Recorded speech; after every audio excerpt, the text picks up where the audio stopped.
चालाक मुर्गे और गीदड़ की कहानी। एक गांव में एक मुर्गा रहता था। वह रोज सुबह बांग देकर गांव वालों को जगाया करता था। एक दिन एक गीदड़ कहीं से घूमता हुआ गांव में आ गया।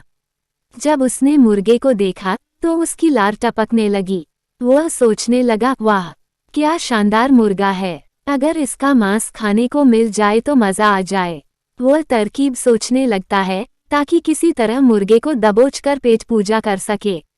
उसने मुर्गे को बहला फुसलाकर अपने काबू में करने का निश्चय किया और उसके पास पहुंचकर बोला, मित्र, मैं तुम्हारी आवाज सुनकर तुम्हारे पास आया हूँ। तुम्हारी आवाज बहुत ही सुरीली है, कानों में मिश्री घुल जाती है, मन करता है दिन भर सुनता रहूं। क्या तुम एक बार मुझे अपनी सुरीली आवाज सुनाओगे? मुर्गे की कभी किसी ने इतनी प्रशंसा नहीं की थी। वह गीदड़ की बात सुनकर मुर्गा खुशी से फूला नहीं समाया और उसे अपनी आवाज सुनाने के लिए जोर जोर से कूक डुकूक करने लगा। गीदड़ इसी फिराक में था। उसके देखा कि मुर्गे का ध्यान उसकी ओर नहीं है, इसलिए अवसर पाकर उसने मुर्गे को अपने मुंह में दबा लिया और जंगल की ओर भागने लगा। जब वह जंगल की ओर भाग रहा था, उस समय गांव वालों की दृष्टि उस पर पड़ गई। वे लाठी लेकर उसे मारने के लिए दौड़े। गीदड़ डर के मारे और तेजी से भागने लगा। मुर्गा अब तक उसके मुंह में दबा था।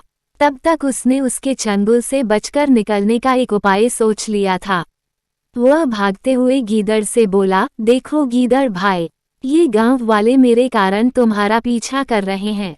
वे तब तुम्हारा पीछा करना छोड़ेंगे जब तुम उनसे कहोगे कि मैं तुम्हारा हूँ, उनका नहीं। ऐसा करो, तुम उन्हें बोल दो। गीदड़ मुर्गे की बातों में आ गया और पलटकर बोलने के लिए अपना मुंह खोल लिया। लेकिन जैसे ही उसने मुंह खोला, मुर्गा उड़ गया और गांव वालों के पास चला गया। इस तरह अपनी चतुराई से उसने अपनी जान बचाई।